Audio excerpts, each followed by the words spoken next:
What is up, guys? Welcome back to another episode of the Rangers Talk podcast. And it has been decades since we got to talk. And no, we're not going to be talking about Winnipeg to start the show and talk about Winnipeg the entire episode. Instead, we get to talk about actual news. The New York Rangers hired Peter Laviolette as the next head coach of the franchise after letting go of Gerard Gallant after an atrocious postseason, after his atrocious exit interviews, and after how much of a fraud we realize he truly is, hearing everything that happened between him and Drury, hearing everything that has happened with the players. Whipped out the Winnipeg jersey. Oh my goodness. I should have coordinated that. I should have thrown mine on. What were we talking about, Winnipeg? Yeah, we were talking about Winnipeg, actually. Yeah. Gosh, it's hot in here.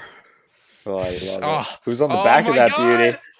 It's -30. It's so hot. Oh my goodness. Solani. Wow. That's a classic. I had no idea that's what he was doing. Timo time. Or Timu time. But we will discuss. Right now, I have a poll running in the live chat. Are you guys excited about the Laviolette hire? The options are yes, meh, no, and why another retread. And I'm surprised by the early results. Only 3 votes, but I'm still surprised by the early results. But we're going to break down the hire, what this means for the Rangers. Is it good? Is it bad? Or is it just whatever? We'll talk about all of it. Leave a like if you enjoy the podcast. Subscribe if you guys are new, especially for Ranger fans, and turn on your notifications so you know when we upload or go live on the channel. But how are we feeling? How are we feeling about the hire? So-and-so, I think, is where a lot of people are at. I mean, we were hearing his name at first. We're like, I don't know about this. Another just guy who's been in the recycling bin. And, of course, we were John Hines. And then we went back to praying it was Peter Laviolette. And it ended up being Laviolette. So, I mean, look, there wasn't that many appealing options out there. Everyone, I think, could attest to that. But I don't love it. I don't hate it. I just hope it goes over well. I mean, look, the most American winning coach of all time. He's been all over the place. Has a Stanley Cup under the belt. Granted, was a long time ago. But maybe just, another fresh voice in that locker room. Hopefully he can get the job done with these guys. He's got an impressive resume still, so guys will respect him. So I'm in the middle, as a lot of people are. I think that's the best way to say it. It's just I'm just totally indifferent about it. Like, I'm not gonna say good. I'm not gonna say bad. I'm gonna say let's just start the damn season and find out. Yeah, I'm with both of you on that. I didn't really. To me, this was the best option given what they had between the veteran coaches available, because Sullivan wasn't available, and then they didn't end up Quenneville didn't get reinstated by the league, and then they would have had to deal with the PR with that. So it was probably best they didn't go in that direction. And then you had Babcock, which is, I'll say it was the guy that I wanted. I know I get a lot of hate for that. I know that people don't like that, but that was the guy that I wanted. And I thought that that was the guy that they should, that it was not necessarily a no-brainer, but that was the best option of the veteran coaches that were available. But Laviolette, it's just whatever. At least he's a disciplinarian. And to me, I would rather Laviolette than a rookie coach. That is just me. I know there's a lot of people that feel differently, but when you hear a guy like Jay Leach say that, I don't know if I was prepared for the job. I don't know if I was ready for New York. Yeah, that's another thing that didn't get talked about enough with the rookie coaches is would they be able to handle New York? Because you got Jay Leach openly admitting that he doesn't think he could handle New York. So it's definitely something to put into consideration regardless. And I don't think that it would have been smart to go with a rookie coach. I agree. And Nico's muted.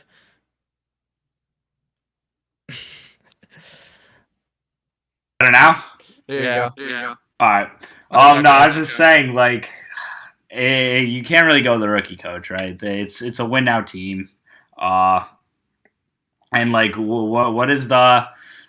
what's the incentive for the guys in that room, like Mika Zibanejad, Chris Kreider, Artemi Panarin, to really listen? You think they're going to really listen and take a guy like Chris Knobloch seriously, a rookie coach who was in Hartford, Like, I just don't think that would go over well. I know there was people out there that wanted, as you said, but personally, I did not want to go that route.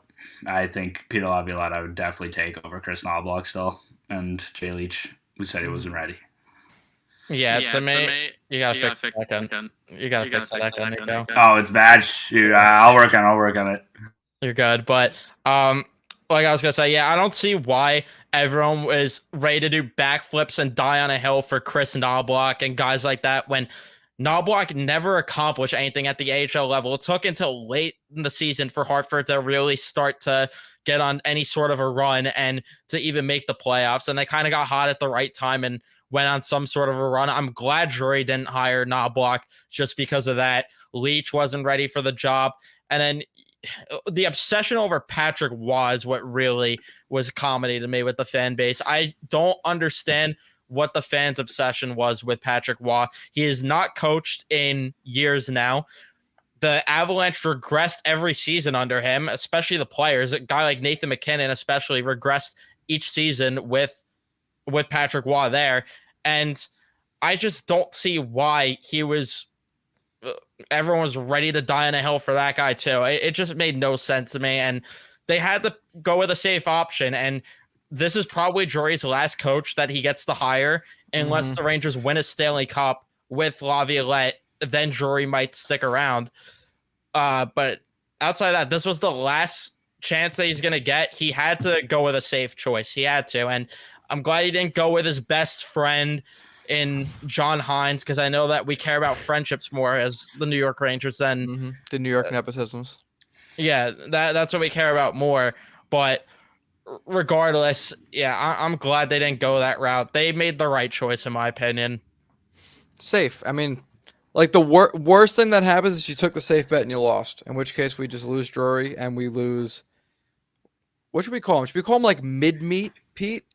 He's not like big meat. He's not Alonzo. I think mid-meat Pete. I think that's a good one. Like it's a mid-meat hiring, but hey, it could end up working out great or it could be really bad. So who gives? I mean, listen.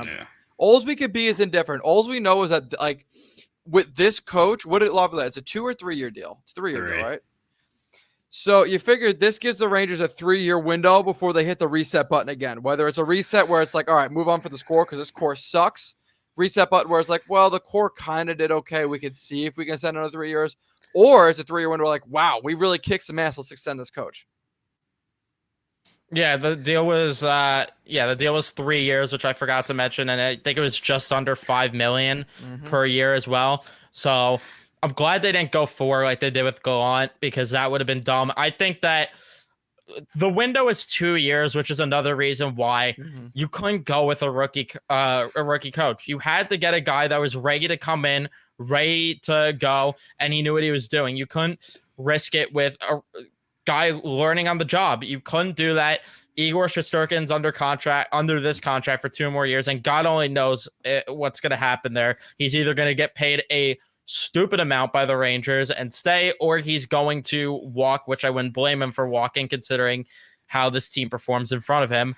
But regardless, yeah, I'm in agreement that it was the right and the safest hire. And for Drury's sake, it made the most sense for him, because how would he explain going to another job if he's potentially looking somewhere else after he gets fired by New York? And they are like, you really hired Spencer Carberry as the coach for a winning team?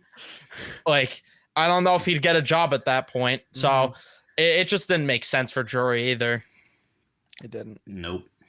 Not at all. Yeah, just pretty much as you said, it's a small window here, which is the sad truth. And you have to go for a guy who's got the experience and who could take this guy to the promised land, hopefully, in these next 2 to 3 years. Fingers crossed, man. I freaking hope. I know everyone's so caught up and trying to build this narrative for whatever reason that Laviolette is bad with developing players. I couldn't. That couldn't be any further from the truth, in my opinion. If you look at some of the guys he developed, Roman Josi, Victor Arvidsson, and Philadelphia, Claude Giroux. Yeah, Phil Forsberg. Giroux was the big one. Giroux is definitely the name to look out for. And then you have who else am I forgetting back in Carolina? Stahl, right? Yeah, There was Stahl. Justin There's Williams. a few young guys on that team. Justin Williams, I think, yeah, he started his career with Lavi. I'm trying to think. I probably should remember this Fair, too. 'Cause I fair put 'em amount all of in. names already. Yeah, I put a bunch. Man, I even talked about a bunch of them yesterday. But like, I think the big issue was, especially for Laviolette, I think when he took the job in Washington, he kind of knew he was setting himself up for failure, but it was a payday because that Washington team, and they were going nowhere fast, and they were old as shit, anyways. Yeah, and that's another thing. Everyone's caught up in his job in Washington. That team was just a 38 Alex Ovechkin surrounded by what? Like, I can't fault Laviolette for the remaining corpse of a old Stanley Cup winning team. Like, I can't fault him for that. Injury riddled too. Dude. Yeah. Right. They're injury riddled. That they were old. Like, dude, like the big acquisition and the big signing of Laviolette's first year in Washington was a 43-year-old Zdeno Chara. Like, they did not give him any help. Oh, and I'm sorry, they traded for Anthony Mantha, who's been probably their worst player since getting him, and they traded away Jacob Vrana, a player that had success there, a young player that had success there. Didn't they trade So like they a didn't give first him round any pick help. too? In that deal? Hold on, I'll tell you right now. They traded Vrana, Panic, a first and a second for Anthony Mantha, and the best player in that trade was Jacob Vrana. The first round pick was Wyatt Johnston, who I think ended up in Dallas. Did he not? Yeah. Yeah, he's in Dallas, and he they must have freaking traded lit that it up. pick. God, so Wonder what deal they that was. literally trade like so. Anthony Mantha could very well be the 5th best player in a 5-player trade. It's so Yeah. bad. I mean, you can't fault Laviolette. The more that I've been doing research and like the more I'm talking myself into this being a better hire than I think, because if you go to Money Puck and look at the analytics in depth of the 5v5 play of specifically the Nashville teams, if you don't look at Washington, look at Nashville, they were in the top 10 for pretty much every category. Pretty much every season he was there for 5v5 play, whether it was expected goals for, whether it was Corsi, whether it was Fenwick. They were in the top 10, and a lot more times than not, even they were in the top 5 in some of those categories. So yeah, you're getting better 5v5 play. At the worst, you're getting at least slightly better 5v5 play. I would say it can't get worse than what you had with Gallant, because it was just go out there and have fun, little Johnny. Like, no, they need to actually have some sort of structure, and they need someone in there that they're going to actually listen to, which hopefully they actually do, because if the players don't listen to this coach, I've said it multiple times, this is the last coach that they get a chance with, because at some point it's the players' fault, and it's not just the coach's fault. But yeah, I think that you need a guy that commands respect, a guy that's going to bring a system in. I don't like the fact that he has his team playing a different system, depending on the score of the game, depending on the opponent potentially. But at least there's a system, which we're getting something better than what we had in years. Improvement. Yeah, that Nashville tenure, I think, was definitely his most impressive. Like, to take that team to the Stanley Cup and what he did with them in those few years, I think it was good. So he makes in-game adjustments too, something Gallant didn't do. As you said, he's gonna be more not hands off with the players. That's for sure. We know he is a big disciplinarian, and the more that we talk about it now, I'm getting sucked into really believing in Laviolette now. Talking ourselves into it. So hopefully it's worth it here. Didn't he healthy scratch Kuznetsov a couple times last season too? I think he did, actually. Probably. I feel like I saw that somewhere. So if he's holding Kuznetsov, who I think is the 2nd highest paid player, maybe the 3rd behind Nick Backstrom. If he's holding him accountable, I expect him to do the same when he gets to the Rangers. Yeah, look out, like Panarin. Yeah, seriously, Panarin, Zibanejad, all of them. Someone has to. Because # no hair in New York. No hair in New York. That's real, right? Yeah. Yeah. Obviously the Fox one wasn't, but I kind of wish it was, because I feel like at some point Fox can be bald anyways. And there's the answer. Yes, he did. That's why Kuznetsov wanted out. So bring that same energy to fucking New York, baby. I want to see it. And you know what though? Like he doesn't give up on young guys either. Like he at least gives young guys a shot. Like in Philadelphia, dude. Like he could have just easily have said, like, yeah, Claude Giroux.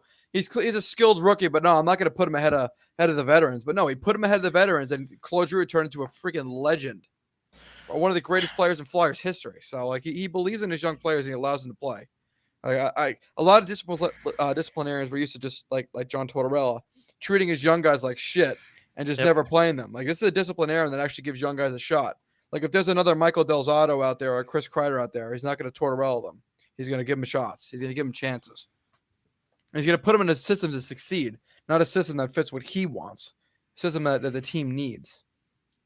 Yeah, exactly. With this, it literally can't get worse than Gallant. That's the way to look at it. You're only getting an improvement here.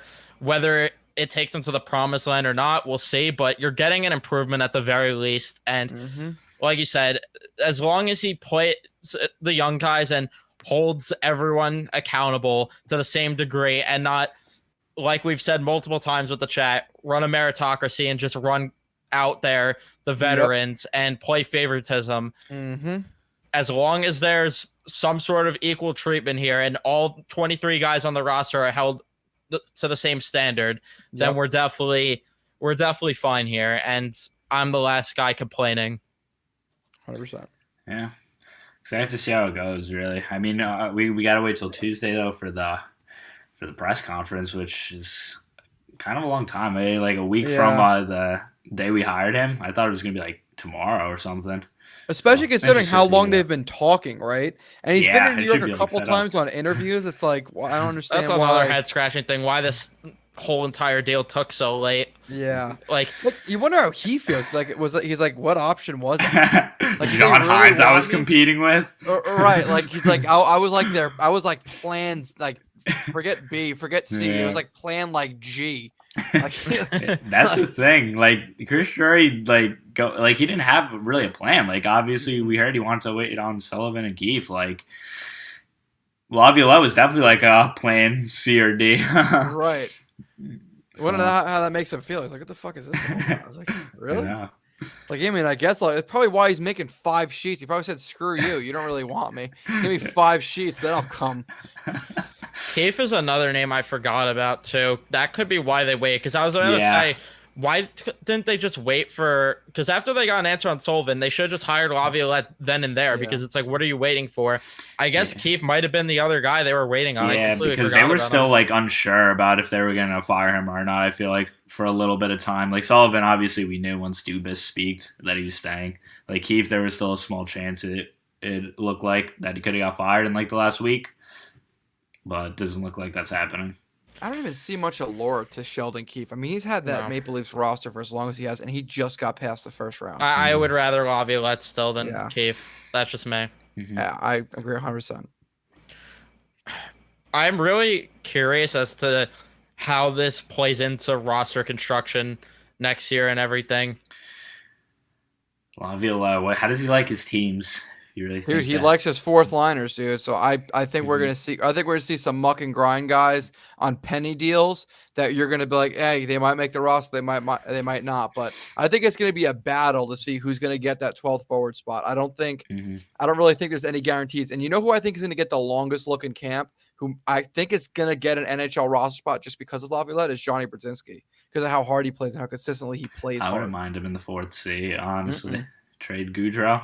Right. And at the very least, I am all for the Rangers having 2 or 3 guys all have that 12th spot and have them fight for the spot and make it hard to get, like let them compete for the spot. There is zero harm with competition, because the worst thing that you could have when you run a business is someone who's really comfortable in their job that is not afraid to lose their job. Same thing with sports. If you're not afraid of getting out of the lineup, you're not going to give it your all every single night. And we all talked about this before in a previous live stream.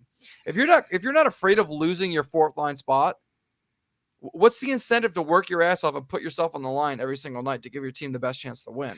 Some people are gamers and just do that, but the Rangers, I don't feel like had that this season. And I think when people felt too comfortable, it wasn't a good thing. And I think if you have a bunch of guys that are fighting for a couple spots, I'd be Good all point. for that. I'd be all for that, dude. You think I- Jimmy Vesey was afraid of getting pulled from the lineup? Hell no. Who's on his tail? Nope. Julian Gauthier? That's why I was gonna say I Come think VC's gonna have a hard time Mm-hmm. next year being in the lineup every day. I think that Mm-hmm. I wouldn't be shocked, honestly, if he ends up getting waived or something in the middle of the Yep. season, or maybe gets a phone call from the Guangdong Tigers. Because, like, honestly, I don't envision him playing every day under a coach No. like Laviolette. And I guarantee you that they sign one of Craig Smith or Garnet Hathaway now this offseason. Mhm. Oh God, I'd love Hathaway's gonna get overpaid somewhere, but Craig Smith would be fucking awesome, dude. You already know who I want. Like, You never know. Maybe Hathaway liked playing for Laviolette and he takes a discount. You never know. Never But know. there's no such thing as players taking a discount here. So that's Facts. the thing with this class. Like, it's not a good class. It's not very like appealing when you look at it. But you got some of those third, fourth line grinders who do the Mhm. little things for the team. So Mhm. It's gonna be That interesting. bargain bin shopping. I like just what's at the bottom. You don't know what's there. yeah, But exactly. Sometimes you got to order off the value menu. It's just as good as the regular menu. we're gonna be the only people doing backflips when Archibald is signed. Dude, you know how badly I want Josh Archibald too. Oh God, he could be so sick. I'm We on got to that. re-sign Mott first. Mott is the priority. 'Cause Yes. I have a funny feeling they're gonna let him walk again, and we don't have another Julian Gauthier to trade away. Cannot do that if they let Ma walk for a second time, dude. Could you imagine, dude? Just give him the Dominic Moore special, just a 3-year at the same price he made the year before. That's all you need. He'll be fine. Yeah, I agree. Yeah, they need to bring him back next year. I'm really wondering also if the third line ends up being different. Like, I wonder if Trocheck It will be. gets moved down to the third line. I'm curious of how he's going to roll out the lines. I feel like he's going to be a guy that's going to go in there and be like no fucks given, and he's Mhm. going to he's going to roll out lines the players might not want to play with. Certain players, Kreider and Mika, might cry Suck because it they're up, not playing Buttercup. together, but it's going to be like suck it up, Buttercup, and Yeah. fucking go out there and play. Mhm. Panarin, go play with Kako if you need to. We know you don't Mhm. like doing that, but If you don't like it, shut your bitch ass up and walk, dude. I don't know what to freaking tell you. You can follow VC to the Guangdong Tigers if you're Right. not going to play. But you know what? That's a good point. And I'll tell you the truth. I talked about this too. I did a little Trocheck review. Trocheck did not have a bad season by any means. Obviously, you wished he did a little bit more.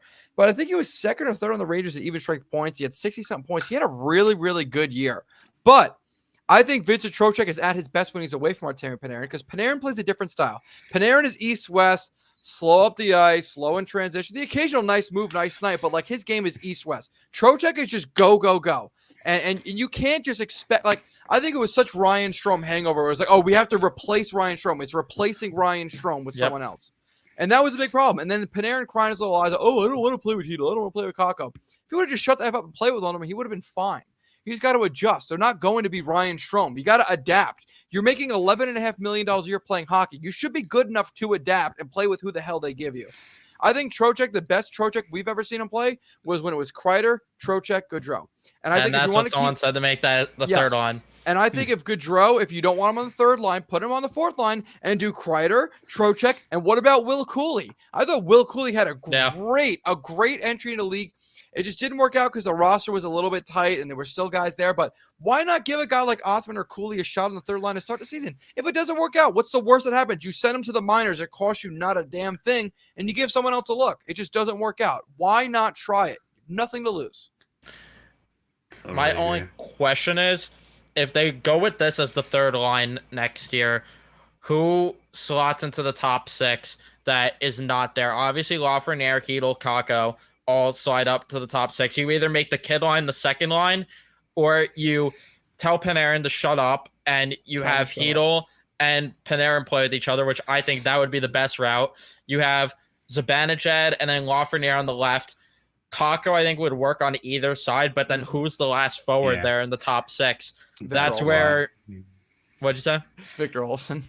Victor Olofsson. That's why you Pierre-Luc Dubois imagine. and his $9 million. Right.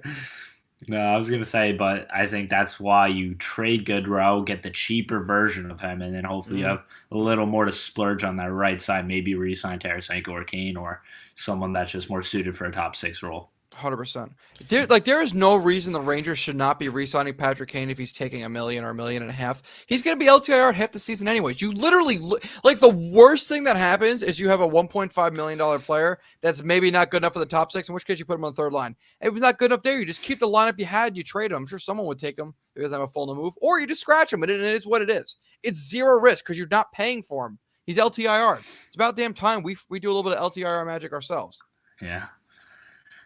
The only problem is I don't think he's going to take just 1.5 million. No, I think he'll take a discount, but not 1. That's way too much of a discount. I think like 3.5.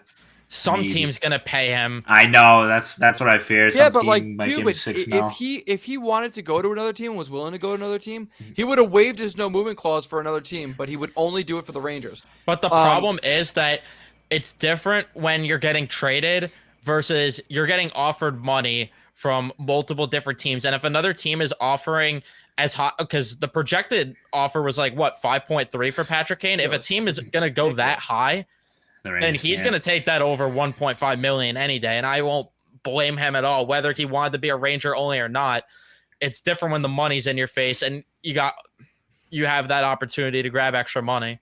I just wonder if he'll value him and his family being more comfortable because they're already here now. I mean, I just looked at his career earnings on Cap Friendly, $115.6 million. That's before endorsements.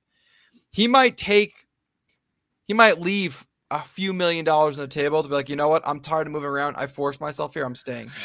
Yeah, that's the thing. Like, look, he said he wanted to go to a team at the deadline, like that he wanted to sign an extension with. I remember. So he liked it here in New York. He said it. I think he would be willing to take a little discount. Like if a team's offering him maybe 2 years, 5.5, if the Rangers give him like a 1 year, $3.5 to $4 million deal, I don't see a reason he would say no to that if he really likes it here. Yeah, the thing is then you'd have to either LTIR Kane for the entire year or, it's all of a sudden January and I don't know. Jacob Trouba's shoulder's not really feeling right. We might have to throw him on LTIR until the playoffs. I don't know. Man. That shoulder looks a little off. What a shame. We'll have too many hits. It's gonna be weird when the Rangers hire the Tampa Bay Lightning's entire medical staff. Yeah. They're gonna hire because that they need a new athletic trainer. It's gonna be from Tampa.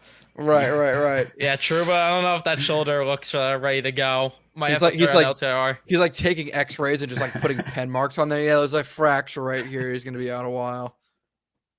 I don't see the fracture. No, it's right there. Trust me. Yeah. Doubles down with a Sharpie. Yeah. No, what are you talking? It's literally right there. They're like trying to rub it off. No, see, I told you. LTIR Laviolette, maybe. LTIR Laviolette. Extra $5 million. Connor McDavid for right wing toe. Yeah, good draw for McDavid. Gotta wonder, when is Connor McDavid asking at Edmonton? Maybe one more disappointing playoff run. When does he ask to go to Winnipeg? Well, he'll probably be there tomorrow. Honestly, I mean, who wouldn't want to? Yeah, who wouldn't like look a gift horse in the mouth and pass? We can't go. We're banned. Did you tell Grace? Oh yeah. Hey Grace, we can't have our honeymoon in Winnipeg. Sorry, babe. Oh no, she's crying. She wants the ring back. Yeah. She's got to burn the North Face. Right. The Uggs and everything. Yeah, the Uggs done, gone, finished, done. That scarf. Oh, look at that. We got new toilet paper. Look at this scarf. Fucking Winnipeg, man. It always comes back to it. Oh, I wouldn't know a thing about it. Oh. It's just so sad, man. Other players, I'm not signing an extension with you. Good news, though. Go ahead. Good news with Winnipeg, real quick. The Baskin Robbins is a little under a quarter of the way done there in the Dunkin' Donuts. So wow, that so is almost have some progress. Almost have ice cream in Winnipeg. Not like you could just go outside, like literally just pour milk into a glass, set it down for 2 minutes, and pick it back up, and then it's ice cream anyways. But yeah, great, more ice cream.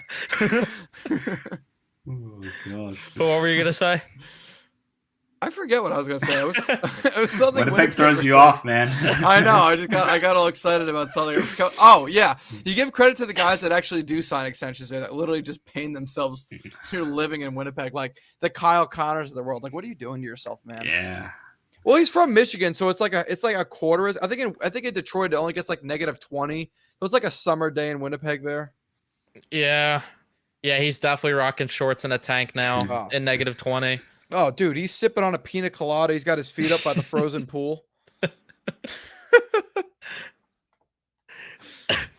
Feet up by the frozen pool. Okay, he's got the fan too.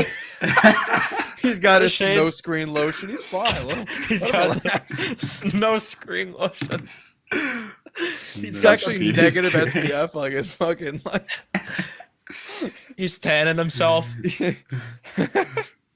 Yeah, the tanning is just like it's just a desk light. That's all it is. That's all they get. Oh my God, Winnipeg. Larry Brooks mentioned in his podcast that Laviolette always has a matchup line and puts an emphasis on matching certain lines against other lines. Something to watch out for with the coming moves. Exactly what what we were referring to is that there's a word for it, right? What I don't know. We're Rangers fans. I don't know what the word for it is when you have a plan, you execute it, and it goes through levels. It starts with an S. Oh, structure, right? Yeah, we haven't had that in a while. What's that? What does that mean? Structure. Who the fuck is she? We don't know that. Is she from Winnipeg too? Probably not, because the only structures they have out there are igloos.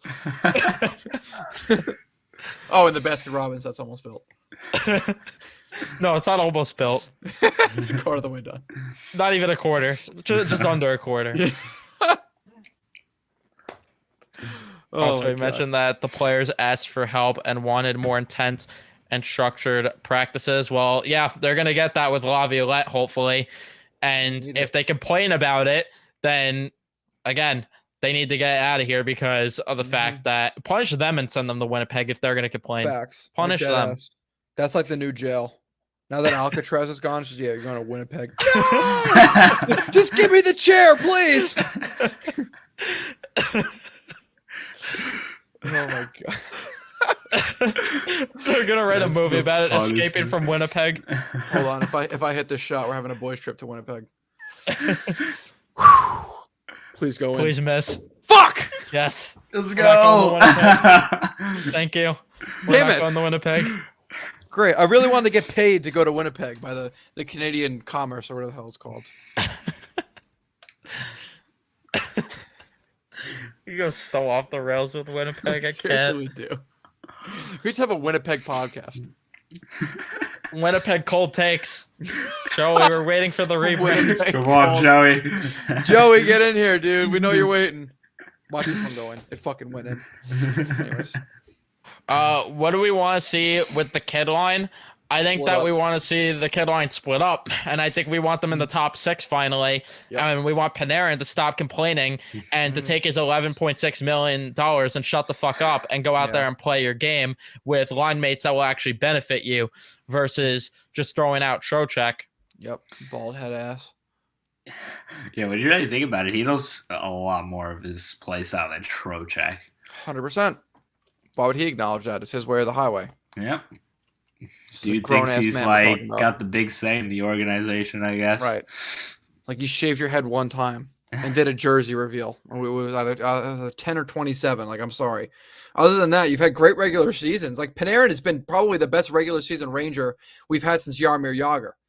But he's been like the Marian Gaborik of playoffs since he's gotten here. So maybe the number 10 does suit him.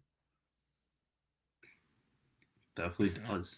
I'm glad you mentioned this because Nico and I were talking about this earlier. Yeah, Staple mentioning today in his article that the Rangers aren't happy with the amount of. It for a little bit now. Yeah, we've been talking about this for a little, but I'm glad that it finally got in an article and it finally got out there that the Rangers aren't happy with the work Lafreniere's putting in the offseasons. Yeah, I'd be pretty pissed off too, considering you're seeing the other members of the kid line. You're seeing Kakko and Hedel go out there and play hockey still right after the season in championships and in world championships, that is. Meanwhile, Lafreniere's just taking his vacation to Winnipeg and he's sitting by the frozen lake. So Yeah. What article did he post that in? I kind of want to see that. I'm not sure. It's probably like $30 a month anyway for the Athletic, so you Yeah. probably can't even find it. I'm just gonna look up Lafreniere on Twitter. I'm sure someone tweeted it out. It's definitely good. It finally came to light. I think that Nico sent it. I could just send you the snippet. Yeah. For favor. Yeah, I'll send that to you right now on Twitter. But yeah, I'm glad that there's actually some acknowledgement of it, because I think because I've been saying it for months now that it feels like he doesn't put in enough work in the offseason, and until he does put in work in the offseason, he's never going to be the player that we want him to be. And it feels like he just got drafted #1 overall, and he's like, all right, I'm going to head out. Work's Yeah, done. seriously. Yeah, he's like, the job's finished. There's not 2 levels to be unlocked here. But to reverse Giannis's quote, but yeah, I think that he needs to start putting in the work, because we saw what happened with Mika Zibanejad when he really committed to offseason work. Kako last offseason, even he took massive strides after his work, putting himself around good hockey players too, like Mika Rantanen. Nonetheless, it would just, and Steve Alexis said it too, he needs to put the golf clubs away and get in the gym, get on the ice. Yeah, I hate the counter argument too, and people like see that like, oh, what is he not allowed to have fun? He's human too. Like, we're not saying like obviously he could go out and have his fun, but do your job too. I mean, Right, you're 100%. in the NHL here. It's like, this is a big stage. You're #1 overall for a reason. Put in the work and show everyone why you were worth that. Yeah, I agree. Like, if Mika Zibanejad can drop hot beats and 40 goals a season, then he could fucking put in like a couple days of gym and also play golf and be a good hockey player. Like, it is really, really frustrating, because I am a Lafreniere defender, because when he's good, he's fucking good, but when he's bad, oh my god, he's invisible. He's not invisible. If anything, it's more like he's so bad that you Visibly bad. notice it. Like, yeah, he's visibly bad, and it's just painful to watch at times. But Frustrating. yeah, it really is at times, especially when you could just tell. You could tell when he's having a bad night. He's out there gliding. He's just refusing to get in board battles. He needs to seriously put the work in. And yeah, like you said, I don't feel bad. And yeah, he could still have fun. He could still have fun. We saw Kako at a music festival getting wasted with a bunch of chicks surrounding him last offseason, and he still put in the work in the offseason. You could do both. You're in the NHL. You signed up for this. And if you want to make more in your future, then you better start putting in the work. Granted, 100%. you're not making that much, because, you're getting as much as a bench player does in the MLB, in the NHL, if you're good. But regardless, if you want that type of money, you got to put the work in. I just don't understand, like, from Lafreniere's perspective, who's been every time, a scout reviewed him up to his draft, he was talked about being like a super, super competitive guy. And Lafreniere has games. What does Fitz call him on Twitter? He calls him when he plays against guys from his draft class. It's ego night, not ego night. Whatever it is. Like, he always plays better when he's playing against his peers in his draft class. Well, that's fine and dandy. Like, how is he not looking at the guys in his draft class who are about to get friggin' paid and already have gotten paid, i.e. Tim Stützle? And like, you know what? I probably got to get my shit together, because Stützle's going to make what, $9 million a year, and he's probably going to get North a of $8 $2.1 million bridge deal. Yeah, north of 8, like whatever it is. Like, Stützle's making already 4 times more what Laffy's projected to get, because he's playing better, working his ass off, and he's being a good player. I don't understand how Lafreniere's not like, wow, this guy's just getting paid, and they're talking about like bridging me because I really haven't lived up to what I need to do and what I need to be. Like, it's fucking crazy how much better Stützle's been than Lafreniere. Exactly. Playing in the NHL is a commitment. If it was so easy, you and I would be in the NHL. Right. Like, no, you got to be able to dedicate most of your time during the day to the sport. It just is what it is. It's really frustrating, to tell you the truth, that he hasn't really taken any strides. At like, he's gotten better since his rookie season, but he hasn't gotten much better. Yeah, he's gotten a little better. Who even knows if he's back with the Rangers next season, right? Dude, who knows? If the Rangers truly aren't happy and he doesn't put in the work at all during the can see offseason, they don't see any sort of progress, I think they should trade him before it's too late. I truly do. And I hate to say agree. it, but But what do you get? Look, Vancouver's still really interested in him. I think Vancouver would cough up a decent little package for him if the That'd be opportunity nice. is there. Could But work. as you said, you have to do it. And for Lafreniere's sake, and this is the thing that sucks. He might go on to become a superstar elsewhere because this is the wake-up call that he needs is a trade. Just like with Mika Zibanejad, he got traded, and that was kind of a wake-up call that he needs to be a better player. So it might be the same deal with Lafreniere, but at the same time, it probably won't work out here if he's not going to put the work in. So you might as well just move him and get what you can for him and just let him either become a superstar elsewhere, or the trade's not a wake-up call and he still is just as lazy and he won't thrive elsewhere. Yeah, I agree. I like that Vancouver idea, especially, and not that I think it'll happen because I think it's just so beyond the realm of possibility, especially if Mitch Call's available at 11 and they offer you the 11th overall pick plus for Laffy. I think you jump on that. I'm you, doing you it. know who I want. You know who I want. Logan Cooley, dude. oh, Yeah. If Arizona That's is the serious about looking to move him, I forget. I think it was Staple. Was it Arthur Staple that mentioned Yeah, it it was in his article? Staple. If he's serious and Vancouver's looking to move Logan Cooley, dude, I mean, I am Arizona. all over that. But I'm not over it until I know he's signing here because I have a funny feeling he's trying to work his way to Pittsburgh, which is where he's from. But I am all over Logan Cooley, dude. Are you kidding me right now? I would do anything, including Lafreniere. Yeah. I probably do shit straight up, probably. Even though it's nothing but Magic Beans, like he's still a prospect. He hasn't played a professional game. But I think I don't know. I digress. No, I'm in agreement with you on that. I personally am. I'm not fully giving up on Lafreniere, but it's getting there. It's getting closer and closer as the days go on, as the seasons go on. I'm getting very close to saying it. And this next season, I'll tell you right now, if he doesn't show enough, this is when I'm waving the white flag with Lafreniere and calling it quits. Year 4, Because- dude. Yeah, and your third coach now too. I know that Quinn wasn't the best for him. I know Gallant wasn't the best for him, but at some point it's on you and not just the coach. This is your third coach now, and you have to be better. And that's why, again, I wouldn't be shocked if they just explore moving Lafreniere this offseason. So how about this? Let's all draw a line in the sand now. What is the minimum stat line that I don't give a shit what the eye test is.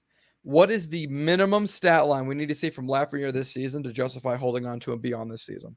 The problem is he getting power play one time or not? He's getting power play time, but he doesn't start on power play 1. Okay. Make it even easier. If you just want to do even strength points, just do even strength points. I think I'll just do even strength points. Yeah. I think you need to see 40 even strength points. I think that's what he had last year, right? No, I thought he had less. What was it? he had 39 points last year. I think a lot of them did come on even strength. Some of them were on the power play, though. Yeah. Dude, I think he only had 1 power play point. I thought he had like 4 or 5 on the power play. Hold on, I'll tell you right now. I mean, dude, if you're getting those But top either 6 way, you know what? minutes, You make a good point. 40 is setting the bar way too low for. I'm going like 50 to 55. Yeah, If for you're a getting guy those like top 6 Lafreniere. minutes. Yeah, that's another thing too. I didn't even mention that yet because he should be in the top 6 next year. Because if Laviolette truly 35. wants that matchup line, Lafreniere's not a guy to put on a matchup line. No. I'm with you guys. Actually, I 50. changed my answer to 50, 55.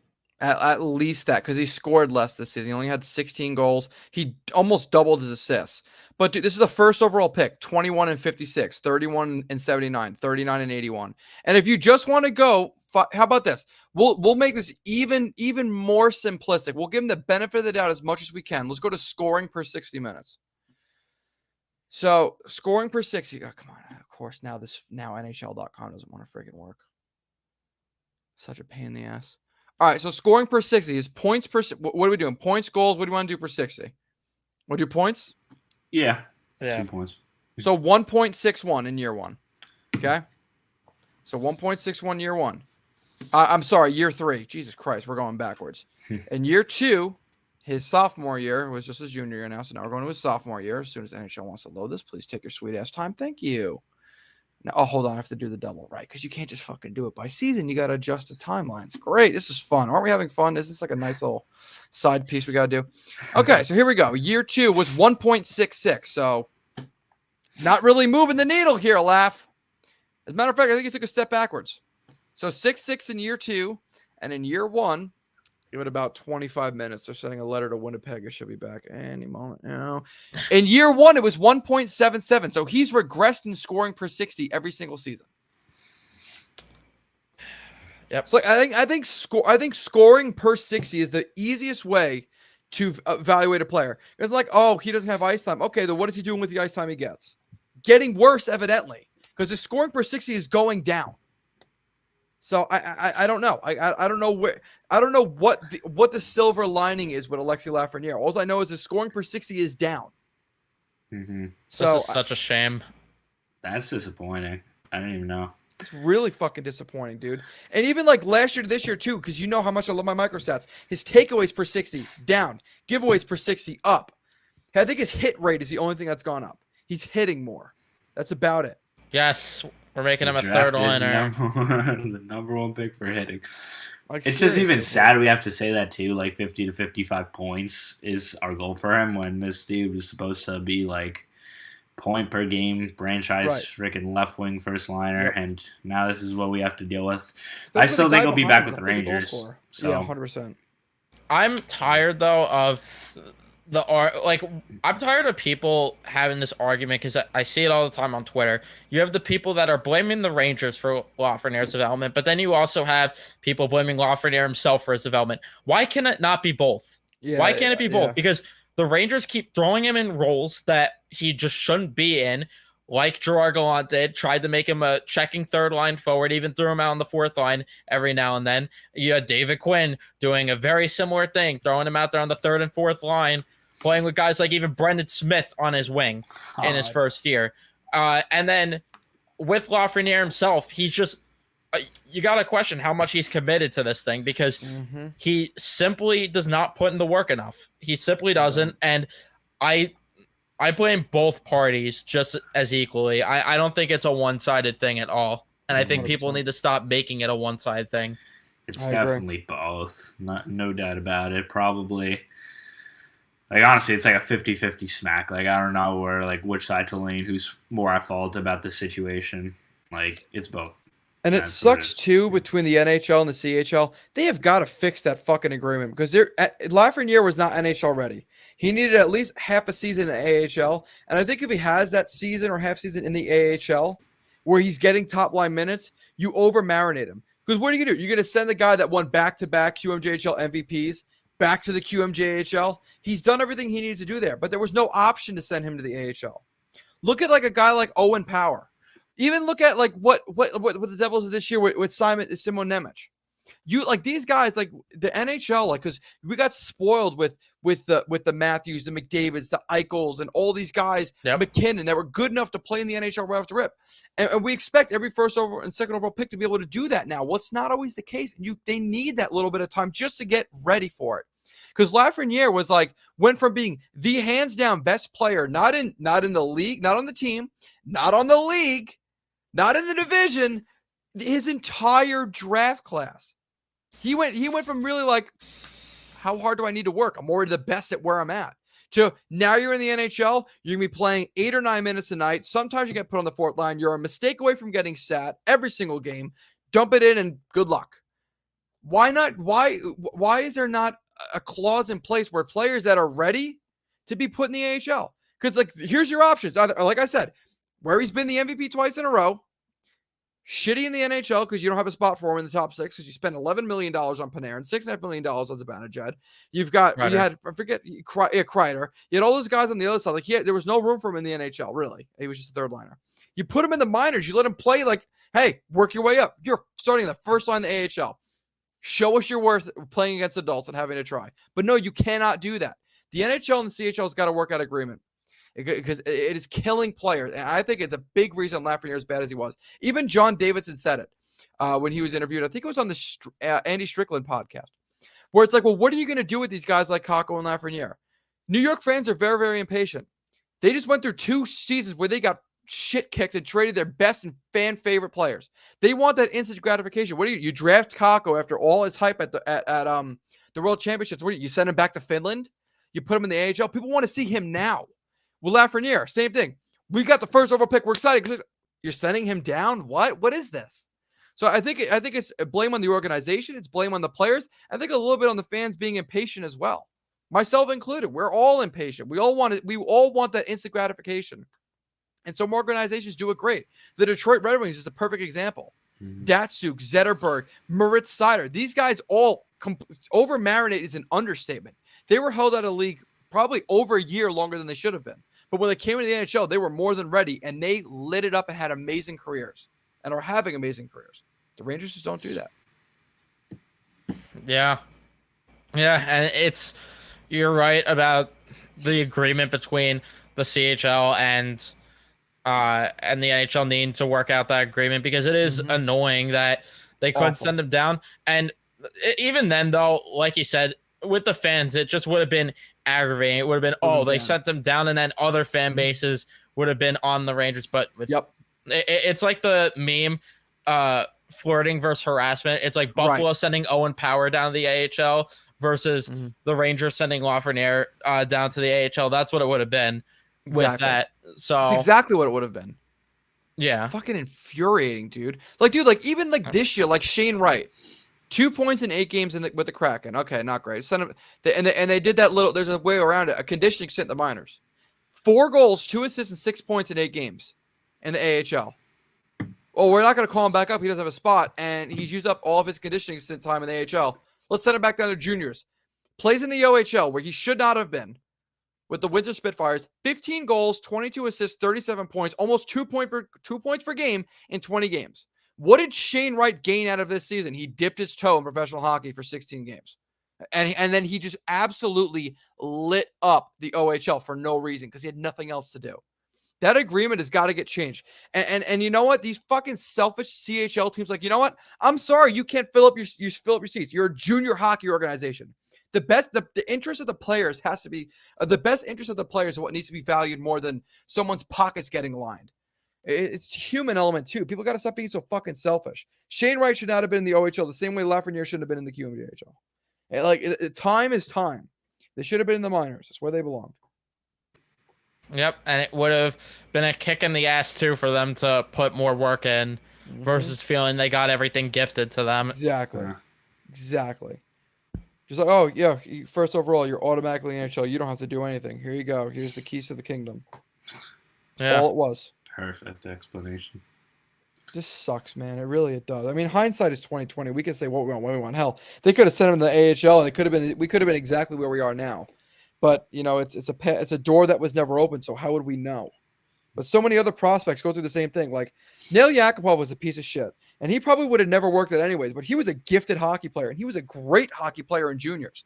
You can't take away the fact that he was a good hockey player. But the problem was, what are you going to do? You're going to send? Was he? He was with Halifax, with the Moose. I forget where he was, but I think he was the MVP the year he got drafted. What are you going to do? You're going to send him back down to juniors where he was already the MVP? No, you force him in the NHL. And this is just what happens. It just doesn't work out sometimes. It's sink or swim, and sometimes they sink.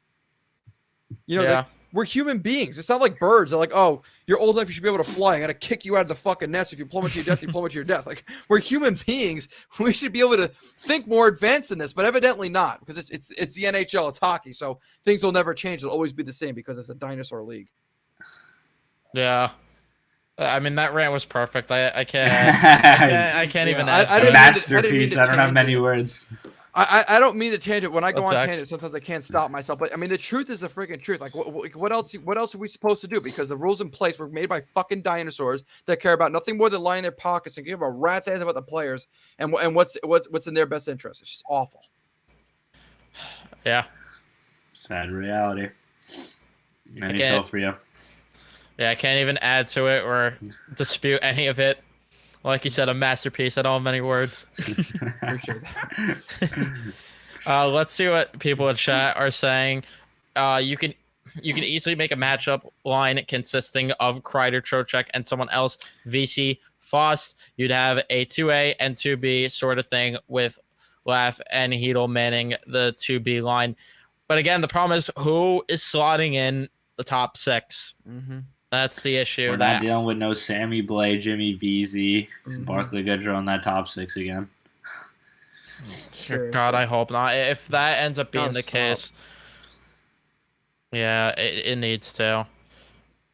And this is another thing, obviously, that we didn't touch on, but yes, Dolan definitely is to blame also for the setbacks, because if he just let the rebuild run its course, then everything would have been fine here. But the problem also doesn't go just on Dolan. The problem also goes on Jeff Gordon and John Davidson. Why? Bingo. Because of the fact that Artemi Panarin pretty much forced his way here and was begging to come here. And the Rangers were like, okay, we can't say no. And Dolan, I'm sure, was foaming at the mouth, thinking of ticket and jersey sales. So he was like, okay, let's go and get this guy. And he's now overpaid, and he doesn't show up in the playoffs. And then Jacob Trouba basically forces his way here. And then Jeff Gordon bid against himself on his own RFA when Trouba only wanted to be a Ranger. And then there was like one other location he was willing to go to. And if that was the case and the other team offer sheet him, I'm taking the first round picks all day and saying, don't let the door hit your ass on the way out to Trouba. So there's definitely blame, not just for Dolan, but Davidson. And then you also have Gordon to blame. Gordon for not trading Chris Kreider also and gathering more young assets that he could have got. That would have put Lafreniere also in the top 6. I know they didn't plan for winning the lottery that year because of the fact that it looked like they were making the playoffs, and then the bubble happened. They get swept in the qualifying round, then get Lafreniere. I know they weren't planning for getting him, but regardless, you should have just taken what you could have got. There was rumors that you could have got Jordan Kyrou, a guy like that, for Chris Kreider, and maybe even a draft pick with Kyrou. I am driving Kreider to the airport for Jordan Kyrou and draft picks, and potentially maybe even another prospect. Who the hell knows? Dude, I'd help him move out of his house for that package. You kidding me? I'd be fucking there with been movie his real boxes. estate agent. Right. We would have been his movers, and we wouldn't have even asked for money. No. We would have got him nice and comfy in St. Louis. Promise you. Seriously. Yeah, I wish they took that. I mean, I'm not even going to lie, though. Like, I kind of did want Kreider to get extended back at the time, but looking at it in hindsight now, it's definitely the better idea to trade him. I don't know. Yeah, because Kreider was the hot commodity at the deadline as well. There was not a lot of options there. What was it? Jean-Gabriel Pageau. Didn't he fetch a first, second, and third? Imagine what the Rangers could have got for Kreider when Jean-Gabriel Pageau got a first, second, and a third-round draft pick. Imagine what you could have got.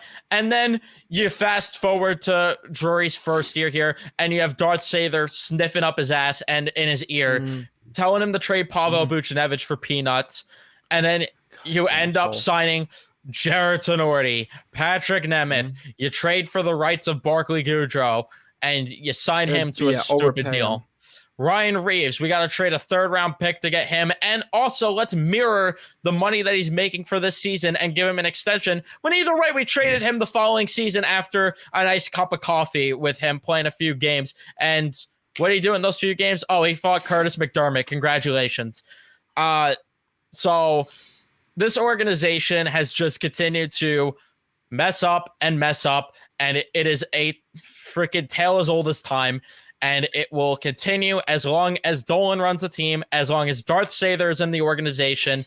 It just will continue. So it's so bad. It's so, you know what? You know who made an excellent point the other day, and I can't believe I'm saying this out loud because I'm not his biggest fan. But Adam Herman, if there was no this is the tweet. If there was no prior context and the Rangers acquired Brett Howden today, he'd be considered a big body who knows what it takes to win the Stanley Cup. Just really makes you consider how stupid the whole concept is. And he's 100% right. I mean, he had more points in the playoffs than Goodrow did in either cup run. That boy Stevens quote tweet to that because that was good too. Sorry for cutting you off. Just wanted you to pull out. Here it is. You're right. Was it the one? Yeah, here it is. Bingo. Vegas added Petrangelo, Kessel, Martinez. Cup winning captain, top pair D. Oh, Winger who was instrumental in 2 cup wins. A D man who's played 20 plus midnight with 2 wings. What a Jory acquire in terms of cup winning pedigree. 2 fourth liners. And he's not wrong. He's not wrong, dude. Not one bit. And it's fucking infuriating, dude. Like, this is again where's old head dinosaur bullshit. It's like, oh yeah, oh, and then we need big bodies. Let's look on Jared Tenorti, who's literally a pylon that occasionally skated. Patrick Nemeth, who everyone knew fucking sucked, but like, oh, it's okay, we'll attach assets to him and move him. First of all, no one would have agreed to that if they thought the assets were gonna be 2 second-round picks. I mean, are you kidding me? No, Like, they Jesus need Christ. another Swede to go with Niels Lundqvist, who is only here Dude. for half a year. Find me another business that goes, yeah, we'll take this on because it might be okay, but it also might cost us 3 times what it fucking costs us to bring them in. No business in the world thinks like this. So why would you pigeonhole yourself and do this? It's so stupid. And back to your point about the taking discounts thing. This shit pisses me off to no friggin' end. And listen, I am never, ever going to reach in someone else's pocket and say they should not take the money. You make as much money as you want. But let's not sit here and pretend there are other teams and other players that take discounts when the Rangers don't. There is no discounts and there is no alert of being in New York. At least their contracts don't suggest that. The only player, in my opinion, on this team right now it's on a discount is Mika Zibanejad. He took 8.5. Looking at his peers, he probably could have taken 9.5, 10. You've got Panarin, just like you said, who was forcing his way here. And you're paying got up a discount. This discount. But before McKinnon's extension starts, he's the second highest player in the league. What the fuck do you mean a discount? He had an 87-point season, was his best season, and you're paying him just below McDavid. Right? That's a discount for a winger? Hasn't reached 100 points. Hasn't reached 100 points. Chris Kreider, okay? I reamed this Kreider contract when we signed it because I was one of the few people that was actually outspoken and pissed about it, right? Chris Kreider signed his extension on February 24th, 2020. Before 2020, Kreider's best season was 28 goals and 53 points. He had never played an entire season. He had a bunch of high 70-game seasons. Fine. But he was invisible in the playoffs. He never had a playoff series. Like, he wasn't really doing that much.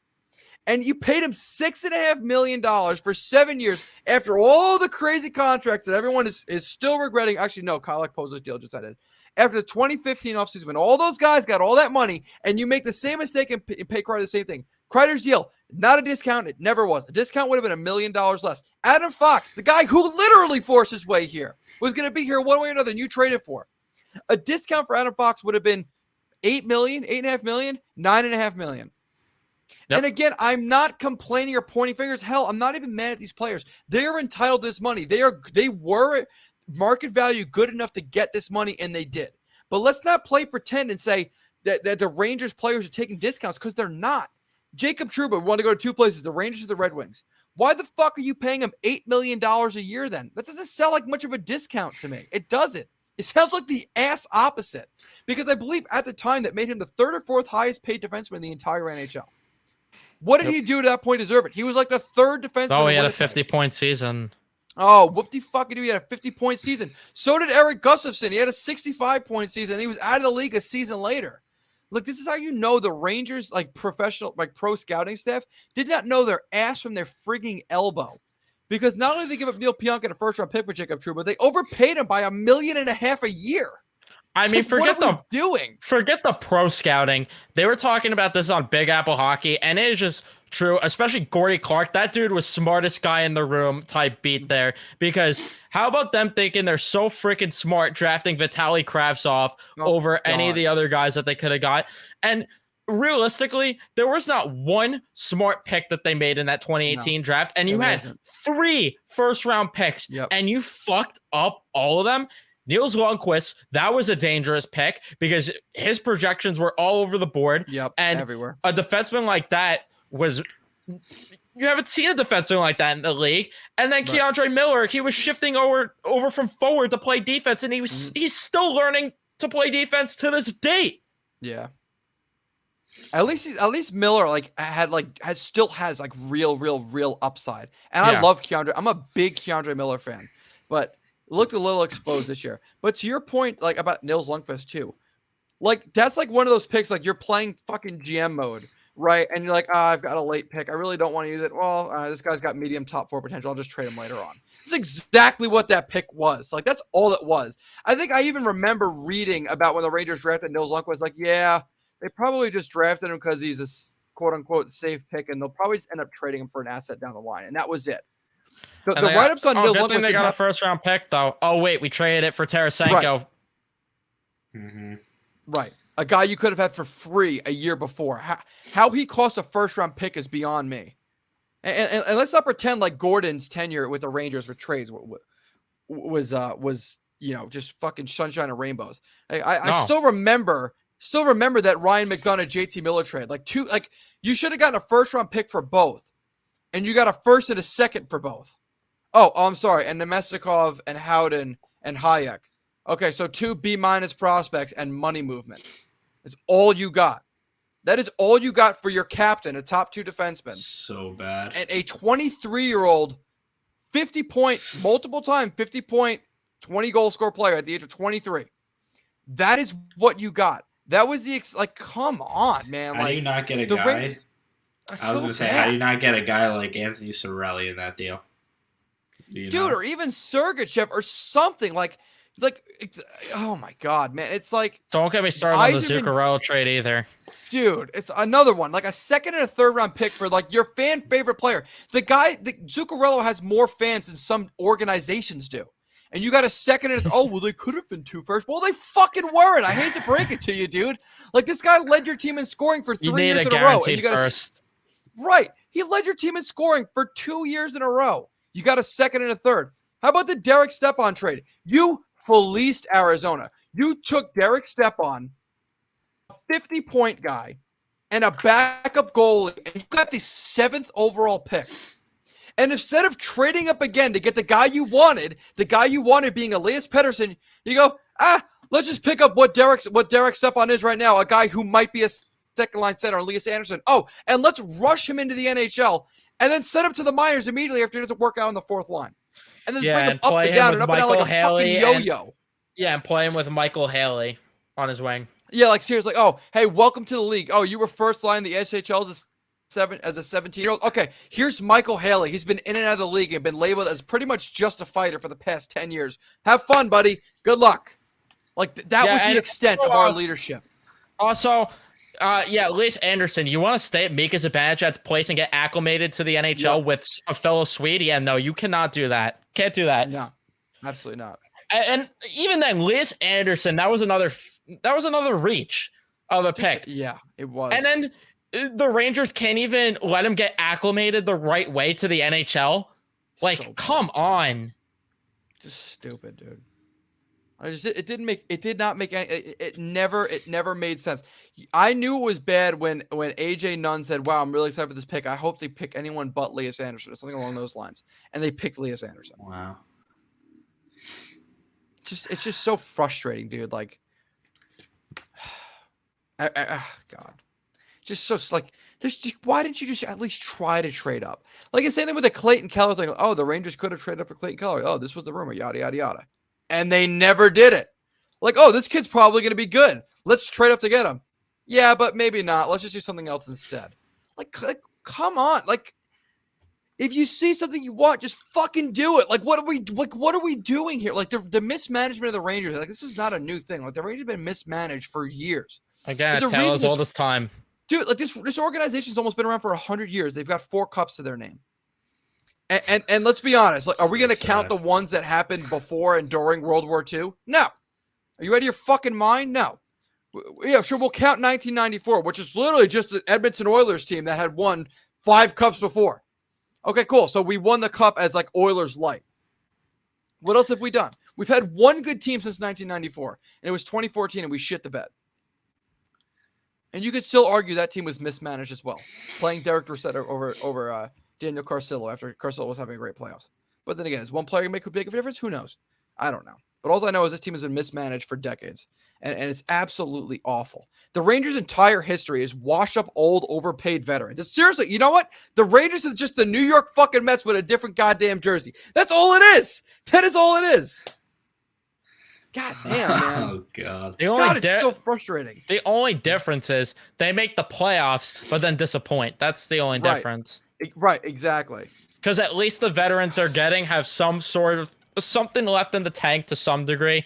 Where the Mets, they get veterans, and I mean, forget it. They just forgot how to play baseball like they never have in their life before. Mm-hmm. Looking at you, Max Scherzer. Embarrassing. Dude, it's just so bad. Like, the Rangers have never managed an asset, at any point correctly. Like, dude, how about this? This is my favorite one. They traded a 22-year-old Sergei Zubov for a 27-year-old Luke Robitaille because he's Luke Robitaille. And they said, oh, well, we already have Brian Leetch.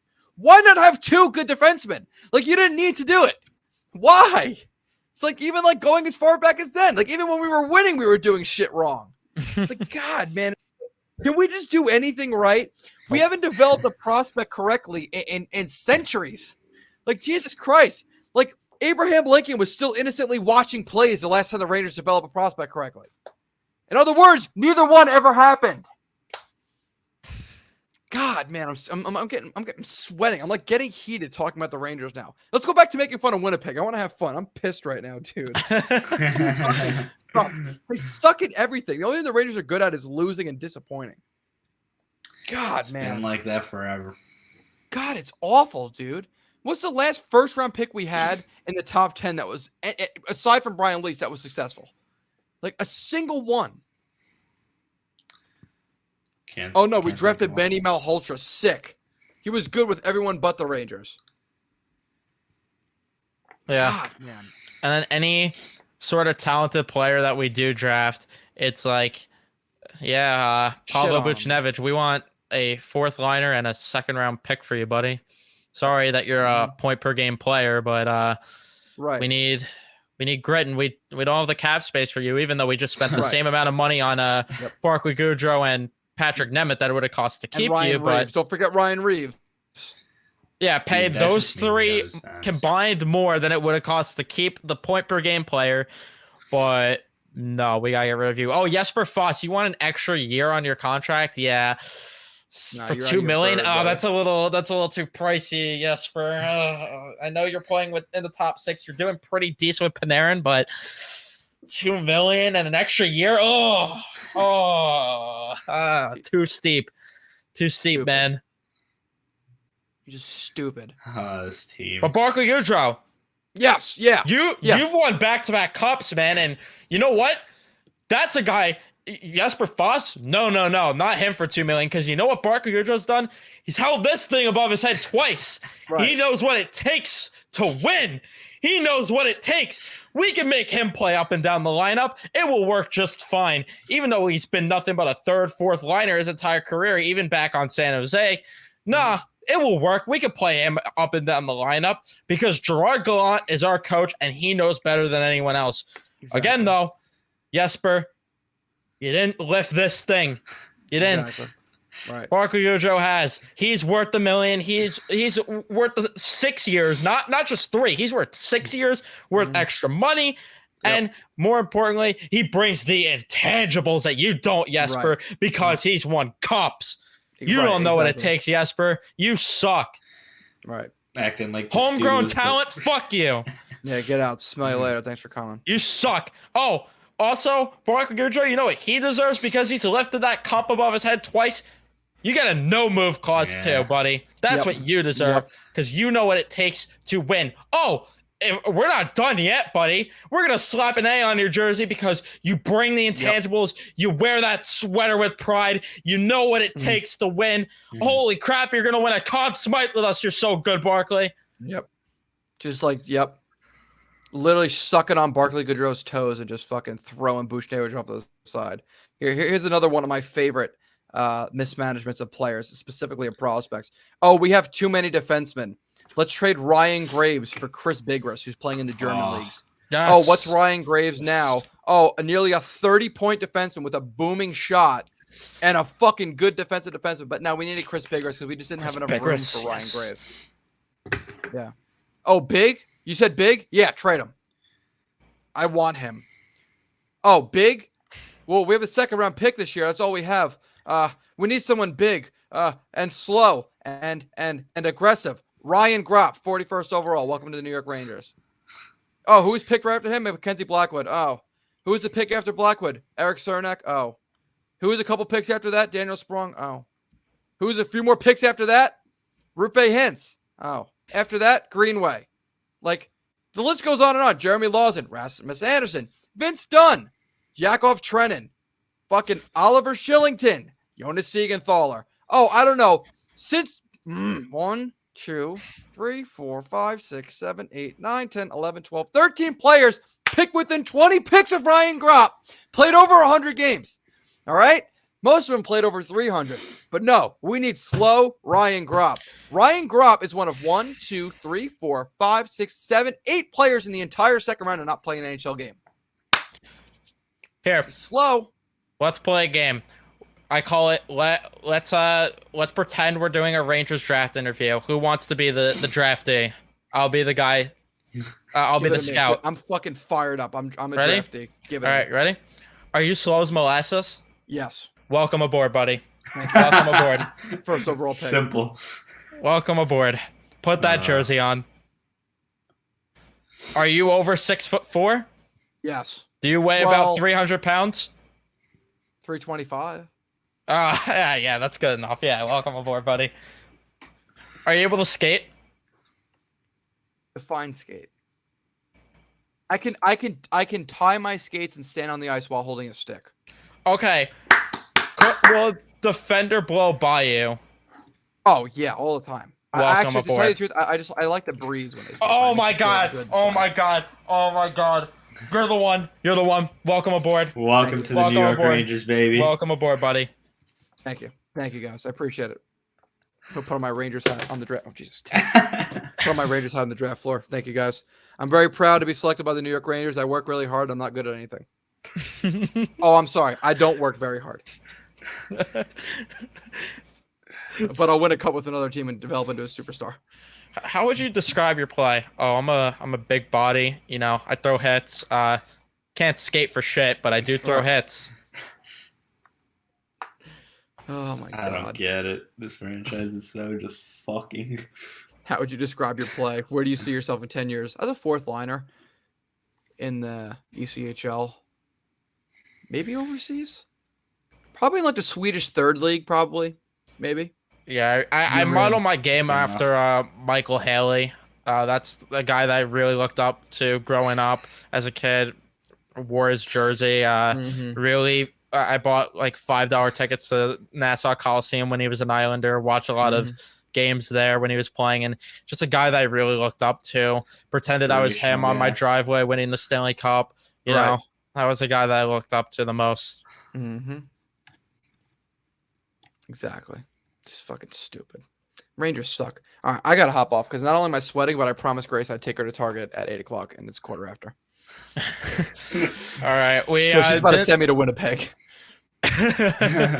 No, she wanted the honeymoon there. Yeah. She's still crying about Winnipeg. You got to make it up to her since I the know. honeymoon can't happen there. I owe her.